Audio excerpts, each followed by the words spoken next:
All right, welcome back, everybody. Tim Watrous, President of Digital Advisors. Glad to have you back for another episode of K-12 Politics and Tech.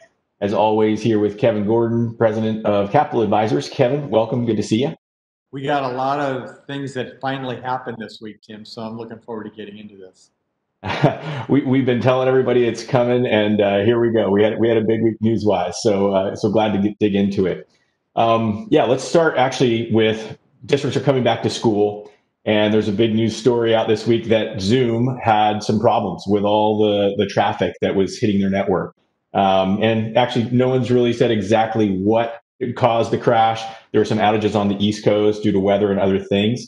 But the bottom line is, the biggest tech companies in the world are struggling with reopening school. And as we've mentioned in the past, as an education leader, give yourself that grace that, we're figuring things out with all of our students remote. Make sure you're messaging early and often that you're going to have some bumps in the road and things are going to get better over time. And in this broadcast, in the description, there'll be a link to an Inc. article. That Inc. article talks about how Zoom handled the outage, and they handled it very gracefully. So again, take a look for that. Give yourself a little bit of a break because districts and companies alike are struggling through this. And with that, Kevin, I want to jump into some of the news that's come out of the state this week. Can you start with small groups coming back to campus, the guidance that's come from the state on that? Yeah, and again, there weren't any really giant surprises in it. It's a little bit of detail, but it's what we'd have been anticipating, which is that they had said that they were going to allow us to bring small group cohorts back to campus. The idea is that particularly for special ed students, English language learners, students that need some learning loss mitigation support, which honestly, I think you can almost identify all students in that category. So what the guidance says is really interesting to pay attention to. The other thing, we're going to have a link on this program too, will be an FAQ that was put out that's excellent, and it goes through in some detail the way this works. But the thing to pay attention to is kind of the top line, which says that when you're bringing these kids back in groups of 14 or smaller, you'll have a ratio of 2 adults per the 14. They've got a lot of other little rules and guidance around health and safety for how you're going to do this, but essentially you bring these students back, and that the decision about who you're bringing back, sort of under the idea that we need to bring them back in small groups for various reasons, is actually going to be up to the LEA and in coordination with your site-based staff. So it's a very local decision, and it starts with just that, saying you'll determine what students you're bringing back and why, but you're going to give priority, it says, to kids with special needs, special ed kids, obviously, the ELL kids, and it has foster youth and other sort of predictable categories of kids that really are going to need that special kind of attention. But again, it says priority. So it's fairly open-ended. Now, in another part of the FAQ, it does say that they don't necessarily want this allowance for small group instruction to be an excuse to be bringing back all kids on campus. Just basically starting school. But depending on what the capacity is at your schools, and you guys know, what you have available in terms of facilities, indoor and outdoor, you're going to be allowed to do these in these ratios for, I imagine, as many kids as you deem appropriate and necessary. So that's going to be one thing. I talked to a superintendent yesterday who's looking to utilize this in some of the small school districts where they just absolutely cannot do the distance learning. They just don't have the connectivity. And it's not an issue that's really easily solved even with money, that they're just so remote. So they're planning on bringing kids back in these cohorts and to try to achieve that for kids that would otherwise not have distance learning available to them. And that's actually specifically allowed under the guidance that's put out yesterday by the California Department of Public Health. So yeah, we finally got the guidance. Good stuff. There's probably a lot of questions over the next few weeks that will emerge that we got to get answers to, but I think there's a lot here between the California Department of Public Health guidance itself and then this FAQ that we're going to make available to you as well. Well, thanks for sharing that, Kevin. And I guess I'll just refer to the conversation we had last week about the superintendent in SoCal that was bringing students back early, was interviewed on CNN. This sounds like a version of that with some guidance and some some thoughtful FAQs, as you mentioned, from the state. So I think just in terms of solving some of the connectivity issues with smalls that we've also talked about in this program, I think that's a great thing to consider. But there was an article this week in Axios. Again, we'll put this in the description field, where actually the economic impact of schools being closed and the ripple effect throughout the economy is pretty significant. And it's interesting to sort of read through that article and get a sense for what that could mean, to your families, to your community. So again, check that out. That link will be in the description field. And again, we just want to give kudos to that superintendent down in SoCal last week that's sort of blazing a trail as we're seeing some guidance come out that's really supports that solution or partial solution to this challenge. With that, Kevin, let's talk about the new budget trailer bill. I guess SB 820 that came out this week. Can you give us some information there? Yeah, so of course, we obviously passed the budget a while back, but everybody knew that when we passed that budget, that there was a whole lot left undone and that we would have to clean that up later. And sure enough, as was predicted, would happen in August. It's August, and that's happening before the legislature concludes its session for the full 2-year session. So that's going to be coming to a grinding halt here. That legislation actually was cleared through rule waivers and other things to actually be considered by the legislature today. And so that'll be done. That'll be one of the accomplishments this week, is that budget trailer bill will have been acted upon. And it has a lot of different nuances to it that we're going to cover in a number of different pieces here as part of today's program. Thanks, Kevin. So let's start with a couple of things that we've been talking about lately. But first one, ADA growth. Could you talk us through that? And that's really been a lot of people's mind. Obviously, when we did the ADA hold harmless, the fundamental idea of hold harmless is nobody gets hurt. And there were plenty of districts around the state who said, that's not going to really work for us because we had anticipated we were going to have ADA growth and we need some help with that. And while they've largely taken care of that for a number of districts, I think there's still going to be a little bit of concern because the way it's going to work is it's going to say planned growth, meaning that if you anticipated ADA growth in the budget that you took to your board and you passed before the end of June for the new fiscal year, you're going to be good because that budget document would reflect your anticipation of that ADA growth and you'll get funded for that. They'll do an adjustment in October, so you'll get the lesser of whatever that census date in October is. I think it's October 7th. And what your adopted budget showed you as enrollment growth, so that if in fact it isn't as high, but if it's higher, you won't get that. You're going to get the lesser of whatever you adopted in your budget that you anticipated in the budget that you adopted effective July 1st or this October 7th census date, whichever's lower. One of the big left outs, and it's really a complication of the way some of the definitions apply to charter schools, is non-classroom based charters aren't going to basically get any kind of help here. And a lot of people think of those as completely virtual schools, and they're not. There's many charter schools that have a substantial amount of classroom-based instruction.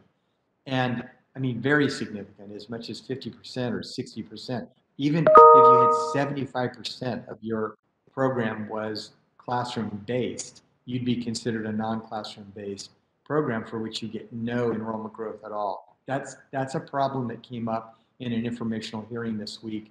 Who knows whether or not it's going to get addressed, but it certainly deserves to get addressed. It would be nice to see that taken care of.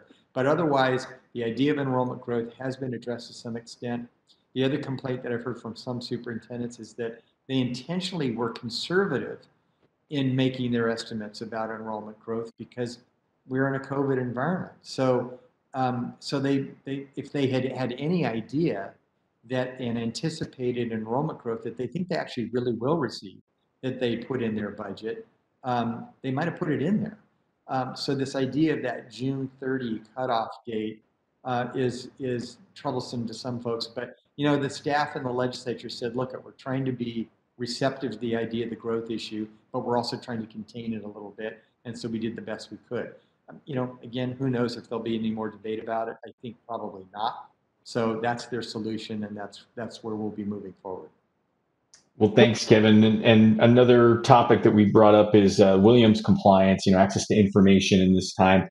Can you talk a little bit about the news there? Yeah, really not a big deal. I mean, it's important that it's happening. It's fairly predictable, but we did need there to be an adjustment of the law to reflect this, which is that, Williams compliance requires, as a result of the Williams settlement, these inspections to happen, many of which are in-person inspections that the county offices of ed, county superintendents help to conduct. Those, in fact, are going to get put off because obviously the schools are not in session. And so that's not something that you're going to have to worry about for this basically this school year. Now, there will be reports that have to be filed by the county superintendent. They're going to predicate that on all the data and stuff that they would collect that didn't necessarily involve an in-person visit. So there are going to be metrics and issues that will be reported on. It's not going to be an excuse not to have the Williams reports filed. But these in-person, obviously on-campus kinds of inspections are not going to now be required, which is great. Well, some good news there, taking a little bit of the burden off as there's going to be lots of accountability to worry about beyond this. So great to hear some positive news there. In terms of learning loss mitigation funds, those came out with a pretty hard deadline around December. Can you talk about the extension and then a little additional flexibility there with Yeah, those funds? it's on all the federal money, but there's some of the learning loss mitigation that blended state money and federal money. So with regard to that, there are these really hard deadlines in terms of expenditure that we've seen. They loosened it up a little bit, and I really want to warn LEAs to not overread this because I don't know that the flexibility is that much. Let me give you the example that out of the learning loss mitigation funds, $5.3 billion, more than $4 billion of that, the deadline doesn't change. So the deadline changes with regard to the gear part of the funding. The gear part, you might remember, are these governor's education emergency relief funds. Those monies were only about $355 million, you might remember. So it's a small amount of money. And then, so you're going to have till, I think the date is September 30th of 2022 for that funding. And then there's the other part, the state component of learning loss mitigation that comes out of the state's general fund. Well, obviously, they can set a deadline that's later because it's not bound by Congress. So they actually have that set for June of 2021, and that only constitutes a fairly small amount of money in the scheme of things. Probably about a little bit north of $500 million. So again, almost $4 billion still applies to this crazy deadline in December. I want you to know, and it's something that we've talked about on the laundry list of things we would love Congress to address, in addition to actually getting us some additional funding in a fifth round of stimulus, if we ever get back to debating that, would be for them to move these dates so at the very least it extends it to the end of the current school year. That would be logical. So we haven't given up on that. We keep pushing on that. I talked to a superintendent yesterday who was saying, gosh, it would have been nice to know that we might get some flexibility in this, um, because we're rushing to try to figure out how to spend all this money. And I totally hear that, and it's problematic because I think we could be successful even with Congress in moving that a little bit, but we can't count on it. So that means your planning has to be based on the fact that you're going to actually spend this money in those timelines. But a little bit of relief this week in the trader bill on those two smaller pots of money, and a little bit is great. I mean, anything we can get on that is helpful. Well, thanks, Kevin. And I'm sure the flexibility on the safety side is going to help, especially with the guidance on allowing people to come back to school.